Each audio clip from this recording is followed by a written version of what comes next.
Olá, escovistas! O bate-papo de hoje é bem especial e delicado. Estamos muito honradas em poder trazer este assunto para que mais pessoas tomem conhecimento sobre câncer e os direitos. Então, bora lá escovar essa ideia com a gente. Estamos aqui com uma convidada que é só amor, né? Uma causa tão linda e ela vai nos contar, então, muita coisa sobre esse assunto, como a Duda falou, que é tão delicado. A nossa convidada de hoje é advogada, sócia do escritório Sauer e Distman, graduada pela Universidade Fevale. Pioneira no curso de Direito pela inserção e aprovação de projeto de pesquisa junto à Plataforma Brasil, aprovado pelo Comitê de Ética. O trabalho Neoplasia Maligna à Luz do Ordenamento Jurídico Brasileiro recebeu 2 prêmios, menção honrosa e destaque pela Universidade Fevale no ano de 2018. Palestrante sobre assuntos relacionados ao direito à saúde e direito da mulher. Ela, que é Giane Sauer. Boa tarde a todos. Para mim é uma honra estar participando desse bate-papo. E nós sabemos que o tema é bastante relevante, mas vamos tentar levar o máximo de informação para o máximo de pessoas. Perfeito. A gente agradece pela tua presença também, né? E como já falei, para nós vai ser muito prazeroso. E já começo então te perguntando, né? Para quem não sabe, ela também faz parte, né, das escritoras do livro Câncer e Direitos.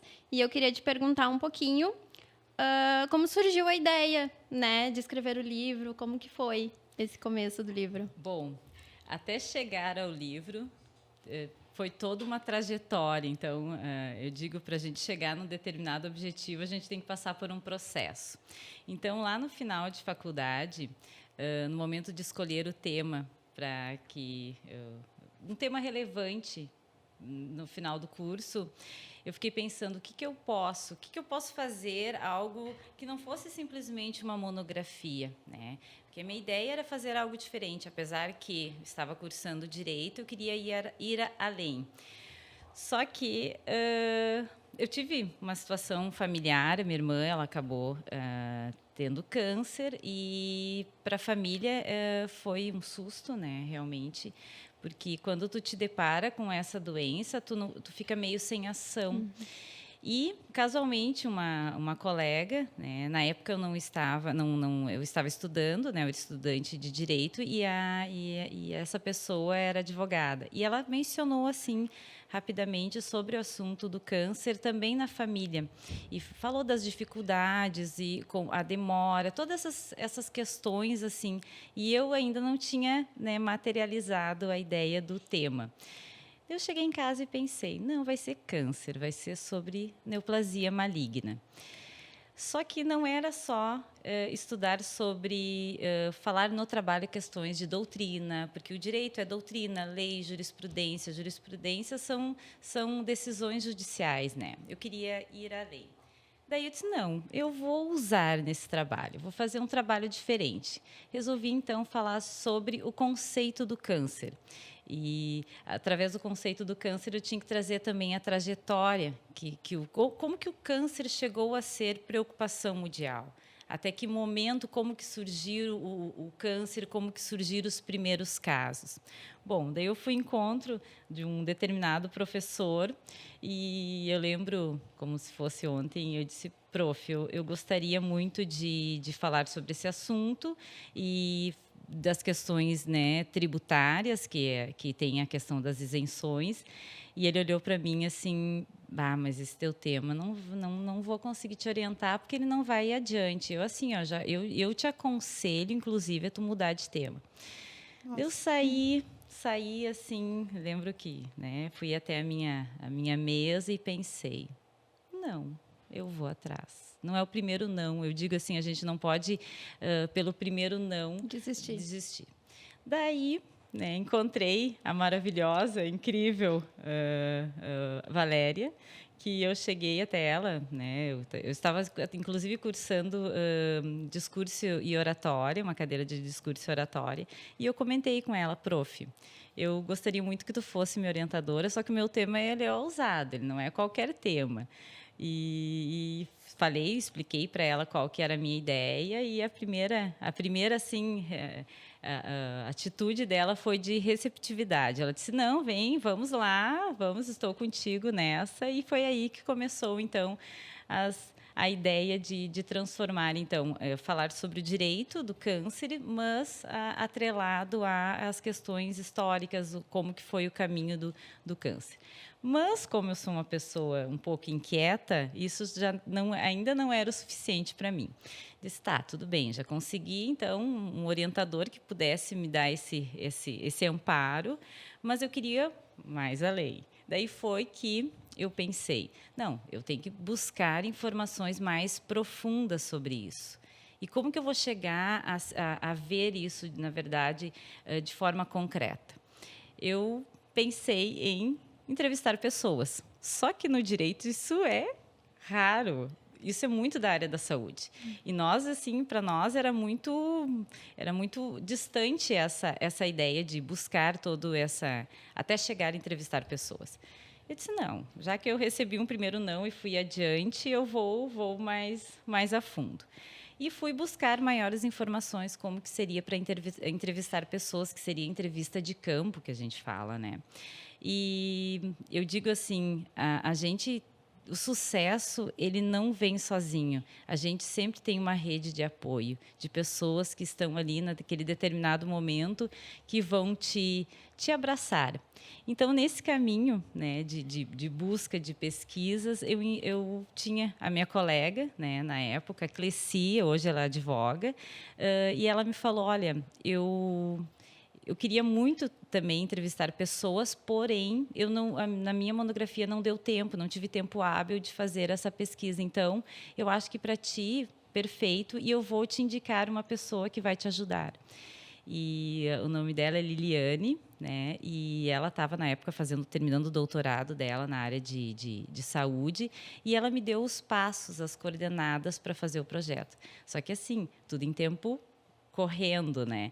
Então, no final de semana, eu lembro que eu sentei, acho que eram umas 2 da tarde, acho que eu terminei o projeto, acho que eram umas 10 da noite, assim. Eu lembro que eu levantei, opa, agora sim, agora finalizei o projeto e depois acabei, né, marcando um horário com a Valéria. A Valéria, assim, também sentou e só terminou, acho que era finalizando, fechando a universidade, nós finalizamos.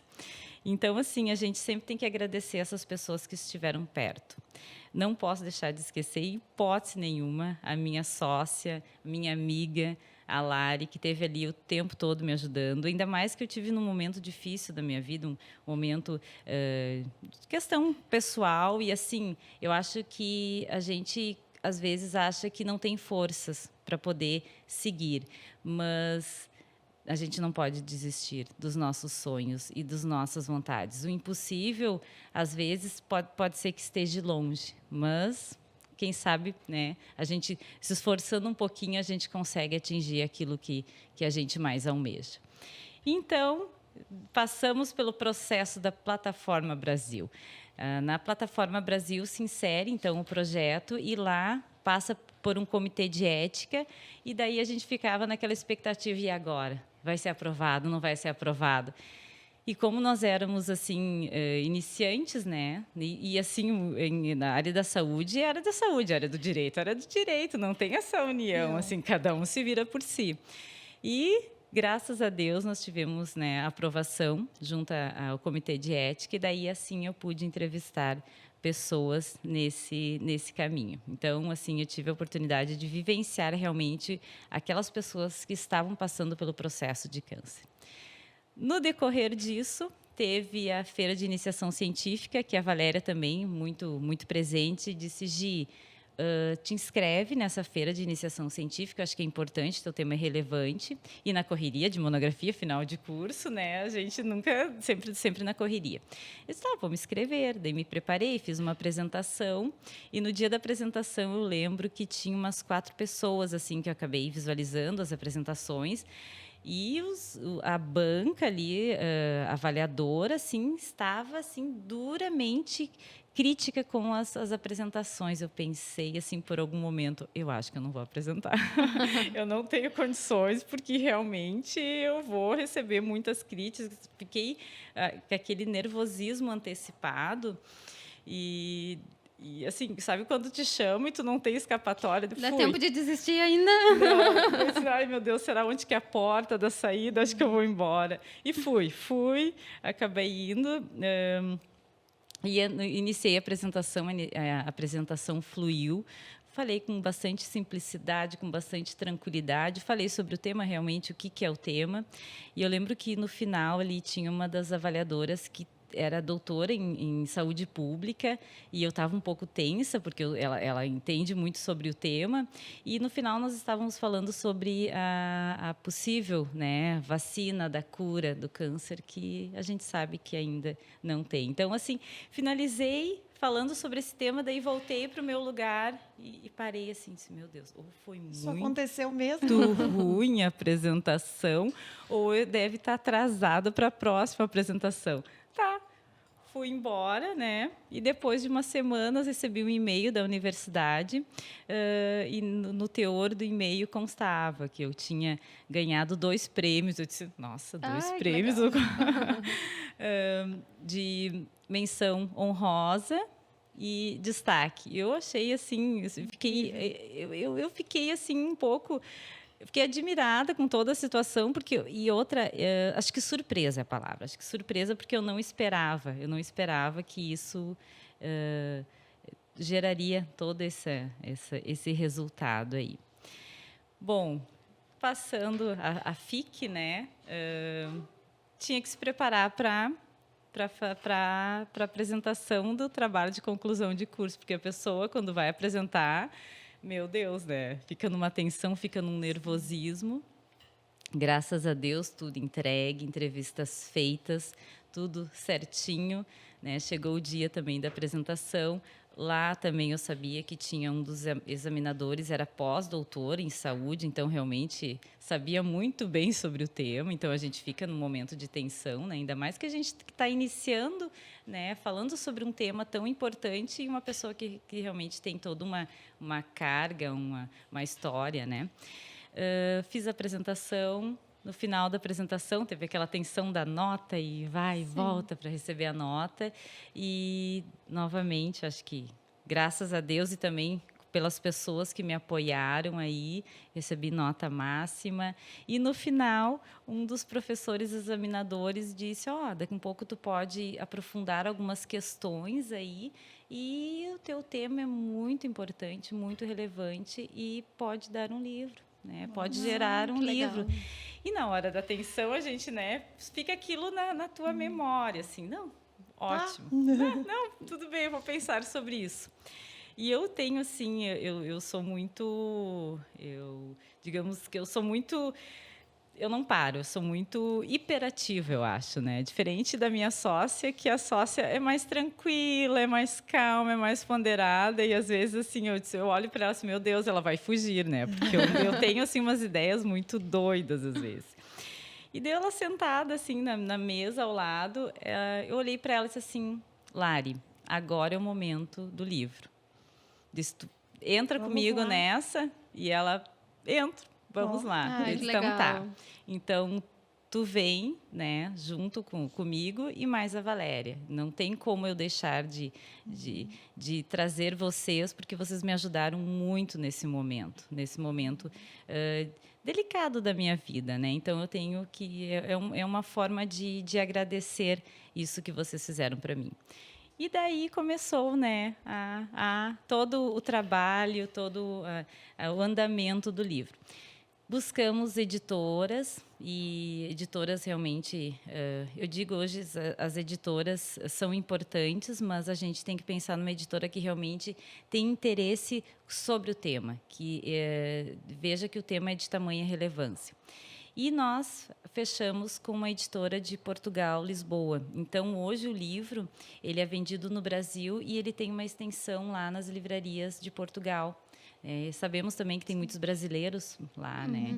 E também participamos da 26ª Bienal Internacional do Livro. Então, também é uma experiência nova. Tu te depara com tantos autores, com tantas pessoas, e tu vê, nossa...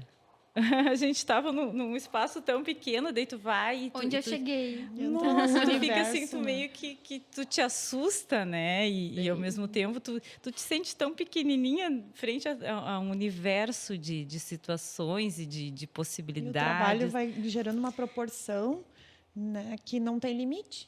Não tem limite, não tem limite. E o interessante na própria Bienal, e a gente hoje está sempre... Está presente hoje a questão tecnológica, né? Hoje a gente vê os filhos muito próximos dos computadores, dos iPads, dos smartphones. Só que lá a gente viu adolescentes sentados em puffs, lendo livro. Eu disse, nossa, isso é incrível, isso é agora, né, recentemente. Então, isso é maravilhoso, maravilhoso. Leitura, ver os jovens lendo, esse contato visual, esse manuseio, né, do livro, isso aí também é algo, assim, extraordinário. E, Giane, conta pra gente, então, o que o leitor vai encontrar no livro. Bom... Desse livro, a gente acabou enxugando o máximo de informações, né? Porque a gente fez assim um livro bastante completo. Então, neste livro, o autor ele vai encontrar sobre o conceito do câncer, as causas, meios de prevenção, toda a questão histórica, como que chegou o câncer, como que foi, imagina os primeiros casos, o que aconteceu, como que chegou no Brasil. Além disso, também a gente teve participação de 3 profissionais da área da saúde, área médica, né? Um oncologista, um mastologista e psicóloga que deram sua colaboração no livro. E também aqui no livro constam as entrevistas, né, das pessoas que participaram, que vivenciaram, que deram a sua colaboração também. E, de modo a preservar o nome dessas pessoas, a gente substituiu por flores. Então, a pessoa vai ter o nome de orquídea, vai ter o nome de rosa. Legal. Só amor. Só amor, Que até para lindo. tranquilizar, né? Sim. Até para amenizar um pouco, né, a situação. Que legal, Toda. que legal. E falando um pouquinho mais sobre a parte histórica, então, quais são os principais pontos identificados na evolução do estudo da doença? Bom, quando a gente fala em câncer, a gente não se dá conta de como essa doença é antiga, né? É antiga, é uma doença, assim, milenar. Isso a gente fala de 3.000 anos antes de Cristo, né?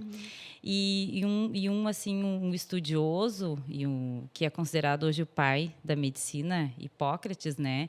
Ele contribuiu bastante nos estudos iniciais. Então, imagina, lá atrás não tinha tratamento, não tinha nada, absolutamente nada. E um fato muito curioso. Quando os primeiros casos que aconteceram de câncer, a sociedade ela agia com repulsa. Ou seja, as pessoas que tinham câncer, elas imaginavam que aquela doença era altamente contagiosa. Nossa. Então, elas se distanciavam das pessoas. Olha que fato muito interessante, né? E as pessoas que estavam com a doença ou porque não tinha tratamento, um tratamento eficaz, não tinha, imagina, ninguém sabia o que faria com a doença, elas encaminhavam esses doentes para asilos, para pavilhões. Quase que um isolamento. Total. E essas pessoas, imagina, com dor, acabavam indo a óbito. Né? Nossa. Imagina, é muito Muito triste. triste. Muito triste em saber toda essa situação, né? E também outro fato curioso, que eu confesso que eu só acabei descobrindo depois de estudar sobre o assunto, de onde que vem o termo câncer. Eu não sabia até então, né? Bom, o termo câncer ele é um termo grego, carninos, que significa caranguejo. Lá naquela época não tinha acesso a microscópio. Então, o que eles percebiam, né? Eles, digamos, visualizavam a pele, né? O tumor inchado e ao redor alguns vasos dilatados. Então, era muito semelhante a um caranguejo. Então, eles, digamos que associaram a doença a um câncer, a um caranguejo. O fato muito interessante. Até hoje a gente usa, claro que o termo é neoplasia maligna, mas câncer ele é um termo muito usual hoje, né? E falando também em questão de histórica, os estudos, de fato, começaram a ser assim mais aprofundados a partir antes até o século XVII não tinha. A partir disso, na Europa, né, a Europa, médicos da Europa, Itália, França, Bélgica começaram a estudar sobre o assunto, começaram a avançar seus estudos sobre esse assunto. E então os primeiros congressos eles começaram lá em 1906, 1910, isso na França e na Bélgica. Então tudo de forma muito lenta, né? Bom, é muito interessante a gente poder saber um pouquinho mais, porque, como tu falaste, é um termo muito usado, a gente tem pessoas que a gente conhece, enfim, acaba vivenciando, conhecendo histórias, mas a gente não sabe nada praticamente, né? E muitas vezes nem pessoas que passam por isso acabam tendo esse conhecimento, porque, infelizmente, às vezes a gente não tem acesso também, né? E olha que interessante hoje a gente poder, através de um livro, ter esse conhecimento. Porque quanto mais a gente tem esse conhecimento, mais a gente também consegue ajudar na prevenção, até no alerta, né? Com as pessoas que convivem com a gente, enfim. No Brasil, quando o câncer começou a ser objeto de preocupação do Estado? Bom, no Brasil, vamos pensar no século XX aí, tá? Os médicos começavam a participar de congressos mundiais, tá? E um fato também interessante que o governo ele começou a fazer um certo controle, isso controle de portos e vigilância sanitária. Né? Tinha essa preocupação. E em 1920 foi criado um decreto idealizado por Carlos Chagas, que também curioso, né, nesse decreto, porque ele era um decreto que fala sobre questões também sanitárias, e um fato curioso assim que lá no inciso 1º fala assim que os atestados de óbitos tinham como obrigação de constar nos atestados aqueles que falecessem de câncer. Nossa. Né?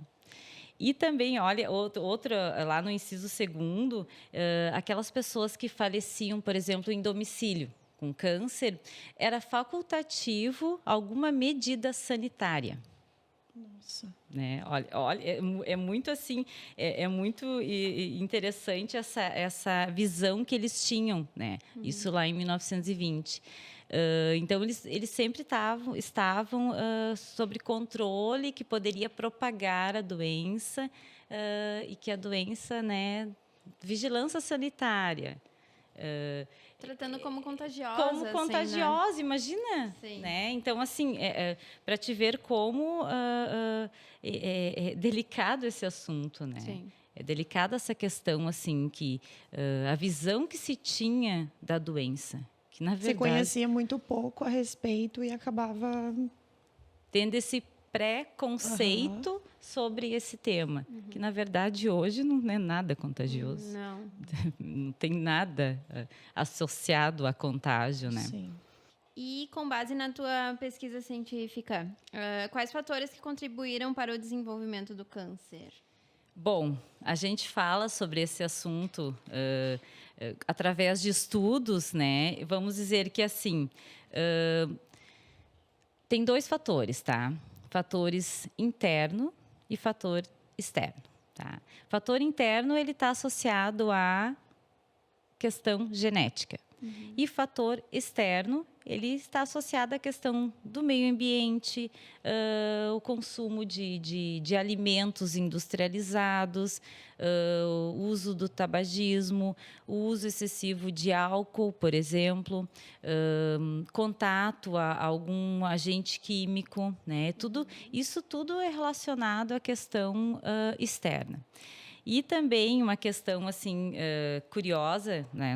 No próprio Instituto Oncoguia fala que a probabilidade de ter, digamos assim, o câncer de modo genético, né? Eu digo probabilidade é em torno de 10%.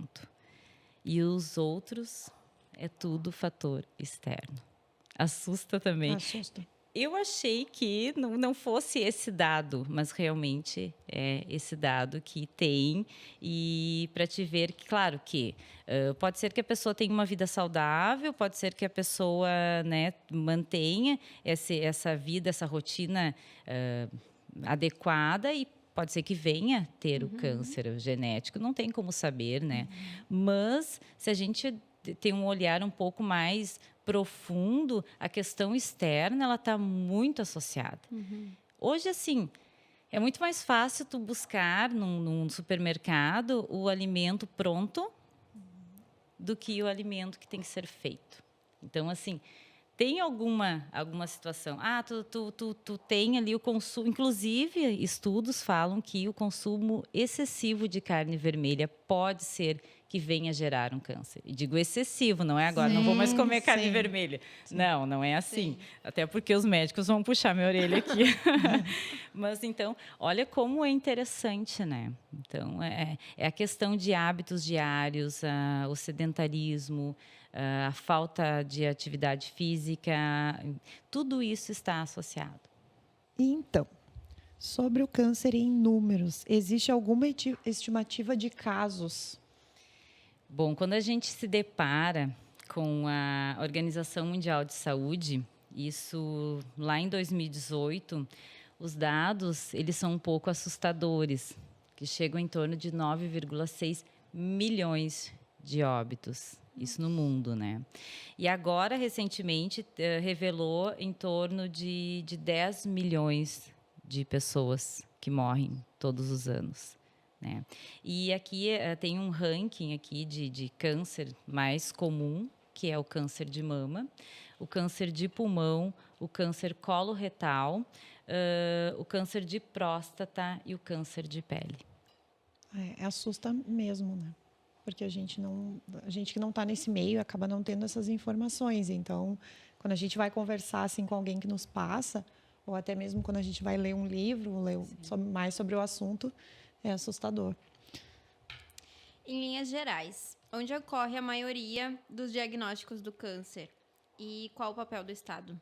Bom, essa resposta ela só foi assim, importante com as entrevistas que eu tive nas ligas, né? A Liga de Campo Bom e a Liga de Novo Hamburgo. E a maioria dos diagnósticos, eles se deram nos postos de saúde. Olha que interessante. Claro que também ocorreram em consultórios médicos, em exames de rotina, mas a maioria dos entrevistados foram em postos de saúde, aqueles postos que a gente tem nos bairros, né? Então, a partir dali, do diagnóstico, da constatação da doença, que se começou a fazer, correu, né, contra o tempo, né, para buscar. Então, ali que os postos de saúde são fundamentais para que sejam detectadas as doenças. E quando a gente fala em papel do Estado, a gente tem que se deparar com algumas questões. O Estado ele tem o dever de informar, né? Como que ele vai informar isso? Através de meios para que leve o máximo de pessoas essas informações. Como isso? Campanhas, palestras, acesso às comunidades, né? Porque, assim, se tu tens a informação, já é meio caminho andado. Então, tu precisa levar a informação. E aí está o papel do Estado. E quando tu te depara com a doença, o Estado tem a obrigação de amparar de todas as formas, seja em tratamento, medicamento, acesso a transporte, isso a gente vai falar depois, né, sobre essas questões de direitos, né, do paciente que encontra-se em tratamento, mas esse que é o papel fundamental do Estado, é levar o máximo de informação. E eu acho que é importante a gente trazer hoje aqui esse assunto e dizer que tem essas obrigações, porque eu acredito que tenha muitas pessoas que não têm esse conhecimento, que não sabem que existe um amparo ou essa obrigação, enfim. Então, acho muito interessante, né, tu estar trazendo para a gente aqui essas informações hoje. Muito bacana. E quais são os benefícios e isenções que o portador da doença pode fazer uso? Bom, aí tem um rol, né, de benefícios, um rol de isenções. E também na pesquisa, nessa estudo de campo, a maioria das pessoas não sabiam. Uhum. Esse é um ponto delicado. E daí a gente entra naquele assunto importante da informação. Como a informação é importante, né? Sim. Bom, quando a gente fala em benefício, então a gente fala em benefício por incapacidade temporária, que era o antigo auxílio-doença. Só mudar a nomenclatura, que é a mesma coisa, né? Então, o paciente tem direito digamos, o benefício de incapacidade temporária. Às vezes, pode, de forma automática, transferir, né, para benefício por incapacidade permanente, que é a aposentadoria por invalidez. Também tem um dos benefícios, o LOAS, né, que tem alguns requisitos ali sobre o LOAS, que deficiente ou idoso tem que estar junto ao cadastro, o CAD único que a gente fala, o cadastro único, e também tem outro requisito que não pode ultrapassar 1/4 do salário mínimo. Né?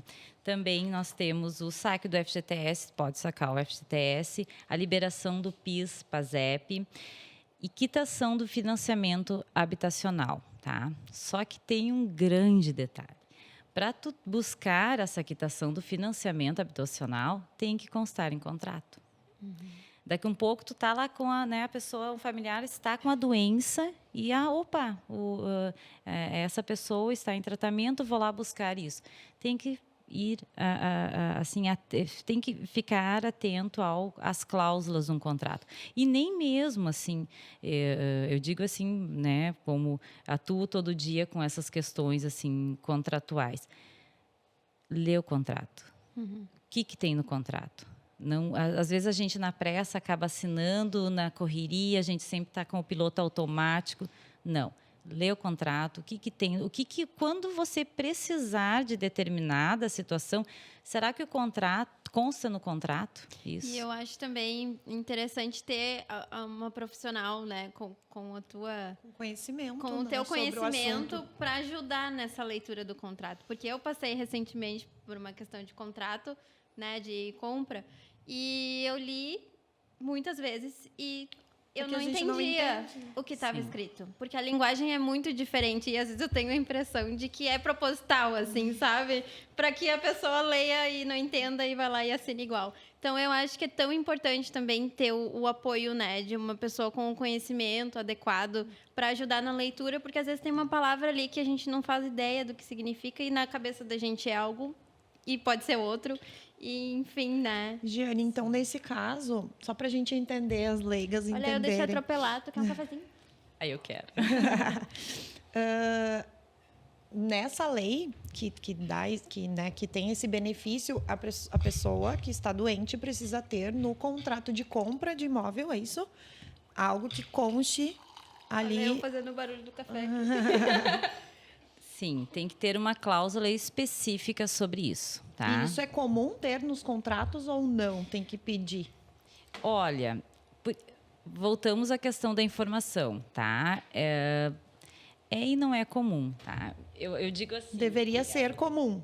deveria ser comum. Eu digo assim, né? Porque isso é lei, né? Nós temos aqui E o daí, rol nesse de caso, é o benefícios. governo que quita isso junto ao... É o banco. O banco, tendo essa cláusula, ele tem que cumprir essa obrigação Entendi. contratual, né?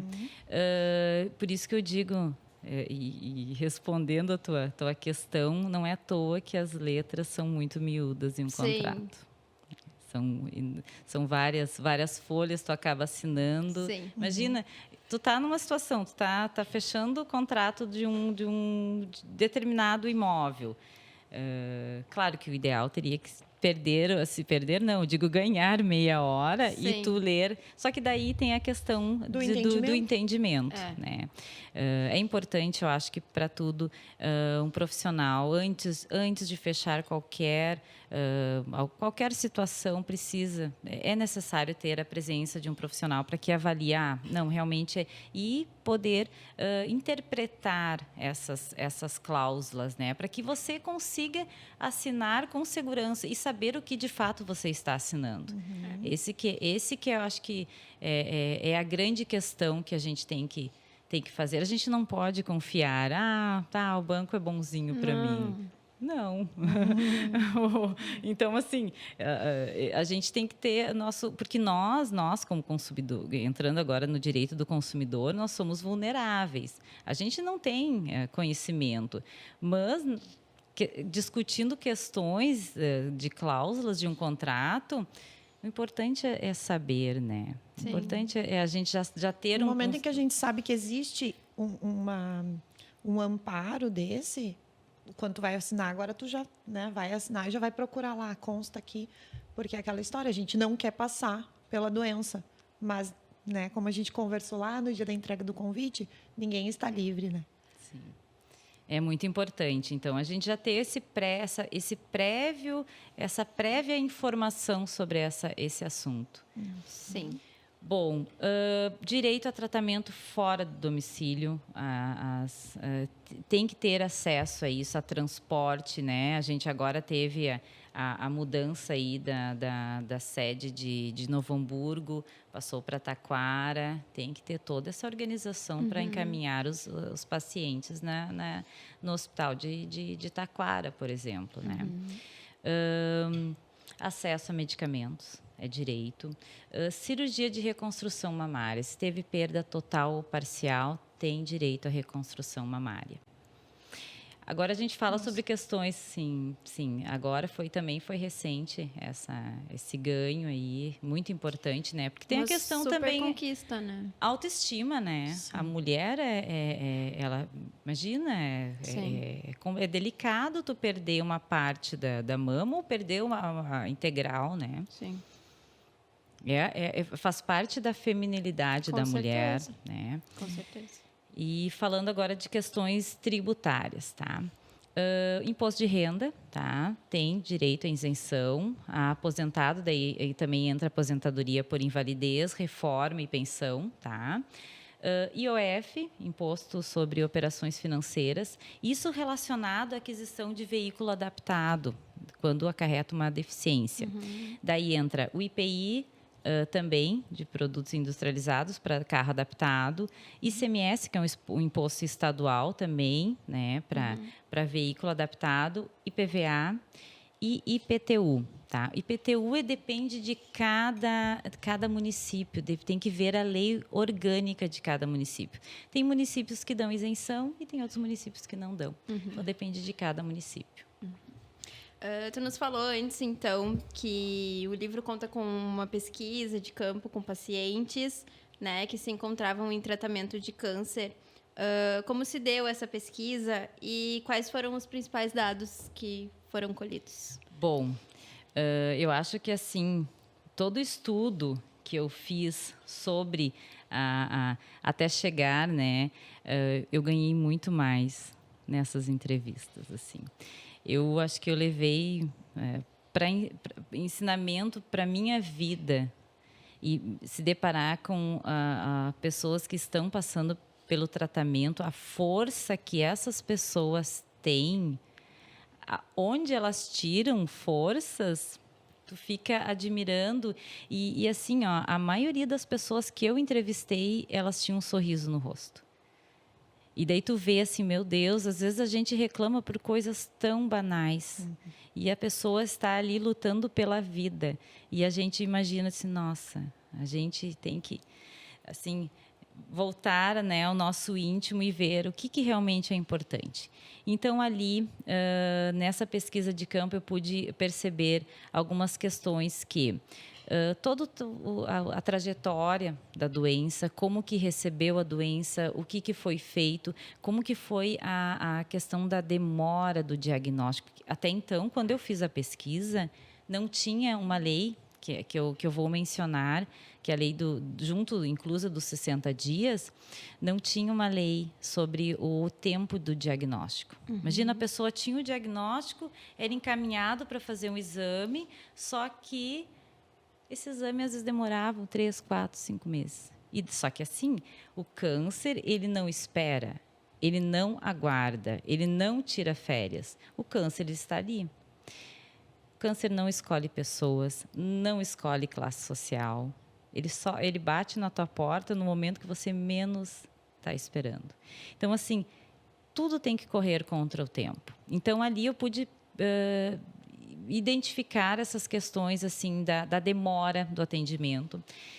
E isso é um fato bastante delicado, né? Então, foi isso que eu pude constatar. A falta de informação, assim, foi um tempo, assim, uma questão crucial relacionado a essa pesquisa de campo. Sobre essa lei dos 60 dias, como que ela funciona? Bom, a gente tem que falar, eu digo assim, tem a lei dos 60 dias, são poucos artigos que falam sobre essa lei, mas para mim tem duas situações que eu acho importante, tá? Que é lá no artigo 2º, tá? Que lá diz assim, ó, o paciente com neoplasia maligna que se submeter ao primeiro tratamento via Sistema Único de Saúde, tem o prazo de até 60 dias, tá? Contados a partir da data que foi firmado o diagnóstico. Em laudo patológico, tá? Ou em prazo menor. Tá? Daqui a um pouco tem uma situação de urgência, pode ser em prazo menor. Conforme a necessidade terapêutica de registrada isso em prontuário médico. Outro detalhe importantíssimo. O laudo médico é peça fundamental para seguimento digamos, um diagnóstico ou de um tratamento.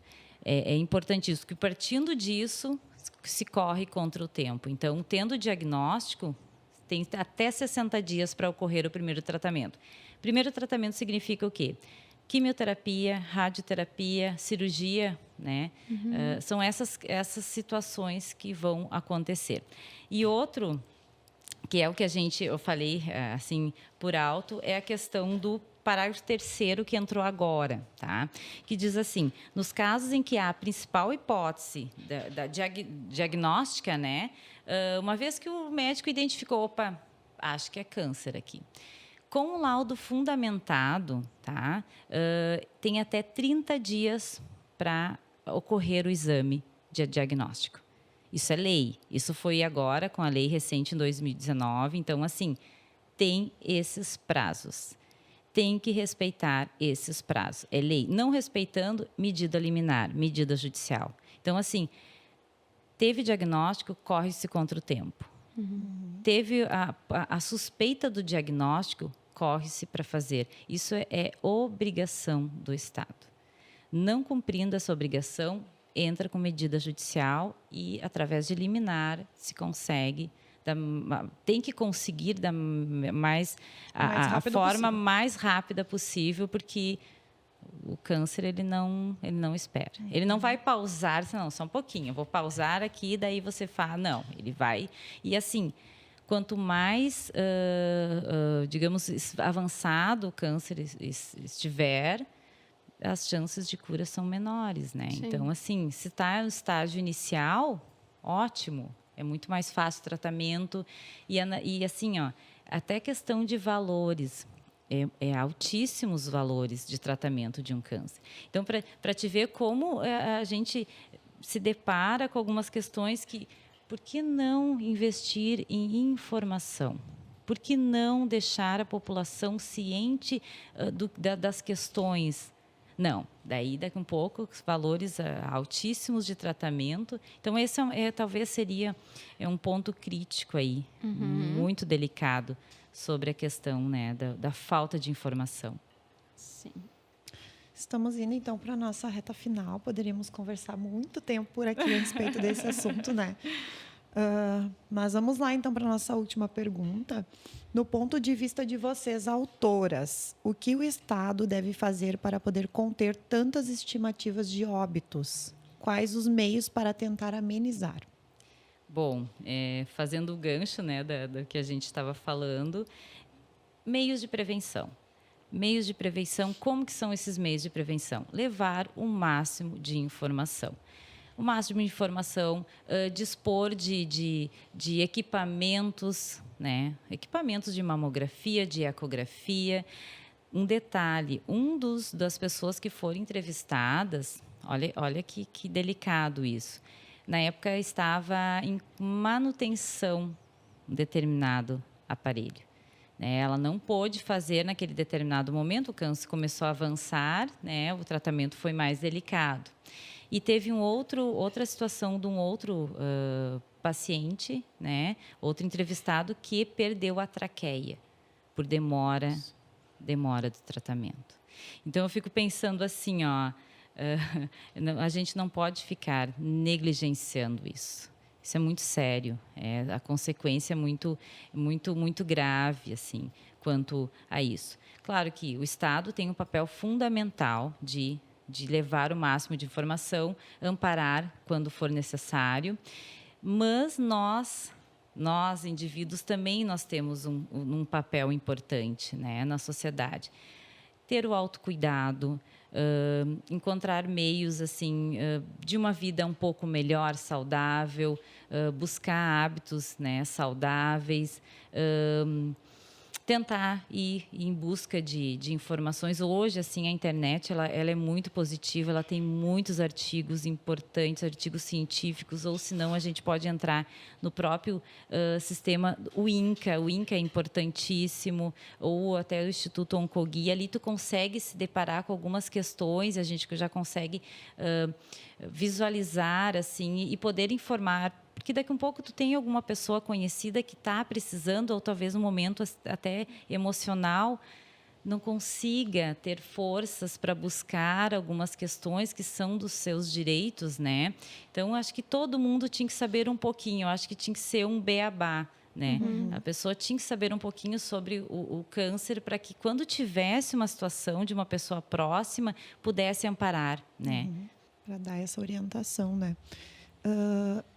Conta pra gente um pouquinho, agora eu vou fugir um pouquinho do nosso roteiro, mas como que funciona no caso dessas pessoas que iniciam o diagnóstico de forma particular e aí depois elas precisam migrar para o Estado?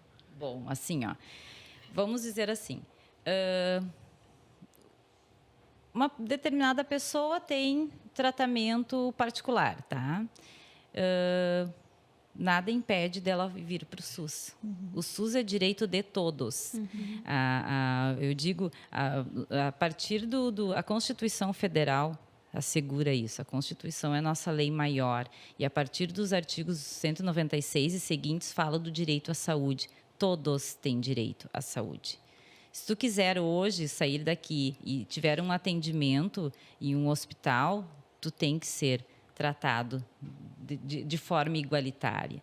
Então, sim, tem que ter o atendimento. O Sistema Único de Saúde é único aqui no Brasil, né? Então, assim, todos têm direito a tratamento de forma adequada, de forma, eu digo, humanizada, porque não é só tratamento, é uma série de situações que envolve aí questão emocional, questão psicológica, buscar meios de amparo nesse momento, não só do paciente, mas em si da família como um todo, né? A gente já viu alguns casos assim, que daí tem uma dificuldade para iniciou particular e aí tem que ir para o SUS, só que aí precisa iniciar o processo do zero e enquanto isso o tempo está passando, né? Então a gente já se deparou com situações assim. de famílias, e isso assusta um pouco, porque, poxa, tu já está com Meio né, caminho andado, e aí tu tem digamos. que retroagir, né, para conseguir entrar. Na verdade, tratamento. não poderia, né? Não poderia, porque... É como se aquele diagnóstico não valesse de nada, né, do particular, como se fosse isso. Eu digo, essas questões burocráticas, às vezes, elas atrapalham mais do que ajudam, né? Então, assim, diagnóstico não vai mudar. Tem o diagnóstico, né? Sim. Segue o tratamento, até inclusive a gente falando sobre questões de planos particulares, e a gente se depara muito no escritório com negativas de cirurgia. Agora, recentemente, a gente teve uma negativa de uma robótica, que era um cliente nosso que estava com câncer de próstata, e o procedimento, a cirurgia normal, ela era um pouco invasiva. Então, o que o médico indicou? Indicou para que fosse feito através de robótica. Só que a robótica é em torno de 80, 100 mil reais. Só que o plano de saúde acabou, a gente conseguiu com que o plano de saúde arcasse com esse valor. Então, assim, às vezes a gente tem que ter um pouco de teimosia, né? Bater o pé, dizer, não, pera aí, eu preciso... laudo médico é importantíssimo. Laudo médico, para mim, assim, é algo assim, é o documento, um dos documentos depois, né? O diagnóstico, o laudo médico é importantíssimo, porque a partir daí se dá o direcionamento de muitas questões. O laudo médico tem que constar o CID, a necessidade, a urgência. Nós tivemos também um paciente que precisava de transporte individual. No laudo médico constava que, uma vez não tendo o transporte individual, poderia ocorrer o óbito. Então, olha só como o laudo é importante. Então, tem que ter todas as informações necessárias. Essa situação realmente é um pouco revoltante, né? Imagina, tu tá no plano privado, tu volta para o SUS, tá só um pouquinho, tem que... Não, gente, isso é burocracia desnecessária. A saúde é em primeiro lugar, depois... Porque olha o tempo que se perde, sendo que já se tem todos os exames, e sem falar no custo que isso gera também, né? Tudo é custo. Então, assim, ó... talvez esses estudos, essa falta de informação, essa burocracia desnecessária que, às vezes, assim... Não tem o porquê. Não tem o porquê. Se todos se unissem para um único objetivo, talvez esses impasses não aconteceriam tanto. Né? Então, às vezes a gente tem que ser um pouco teimoso e buscar o máximo de informação. E dizer, não, mas não está legal, vamos lá, vamos correr atrás. É mais trabalhoso, é complicado, mas, infelizmente, às vezes é a única solução para a gente conseguir algum êxito, né? Fala para a gente, então, para finalizar, lá no escritório, qual que é o foco de vocês? O que vocês mais atendem, assim, para deixar isso? Bom, desde que a gente iniciou o escritório e agora, nós estamos especializadas em direito à saúde. A busca por tratamentos negativas de plano de saúde, a gente busca alternativas. Então, todo esse amparo da saúde, nós estamos especializados nesse ponto. Então, hoje o escritório Sauer Distman, ele é uma referência. Claro que a gente tem todo esse respaldo também desse estudo mais aprofundado, a gente consegue ter uma clareza, e essas questões de negativas, a gente tem trabalhado mais bastante, de forma e não só corriqueira. Do câncer, mas a saúde de forma geral. De modo geral, cirurgias, demora de talvez alguma transferência de paciente. Digamos, o paciente está em determinada cidade, ele precisa ir para determinado local, a gente consegue isso via processo, né? Via procedimento. Alguns meios que a gente tem, a gente consegue, seja administrativo, seja judicial, a gente sempre... Só que, volto a dizer, eu digo, todas as profissões a gente tem que sempre dar o máximo. Então, a gente dá o nosso maior... A gente dá o nosso maior esforço, porque a gente sabe que, no momento que a pessoa nos procura, ela já sente essa confiança. Então, a gente tem que segurar a mão dessa pessoa e dizer, não, você está comigo, nós estamos juntos nessa e nós vamos seguir e vamos fazer o que for necessário para você conseguir o teu direito. Às vezes tem que, né, buscar, ir atrás, peticionar o máximo possível para conseguir. Tem que ser um pouco assim, insistente, persistente.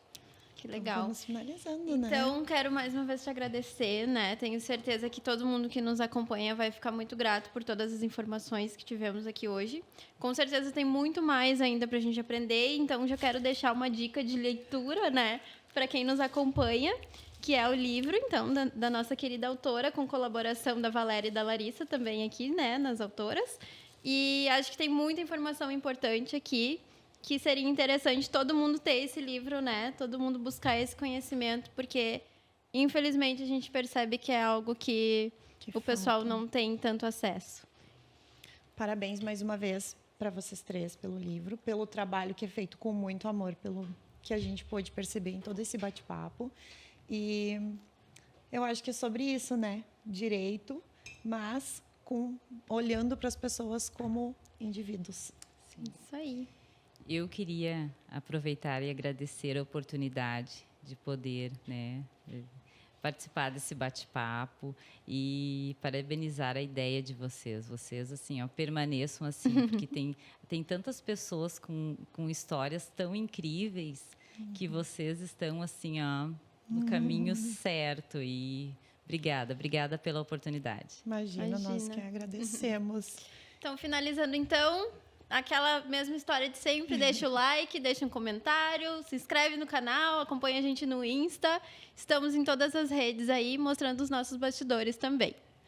Tchau, tchau. Um beijão. Tchauzinho.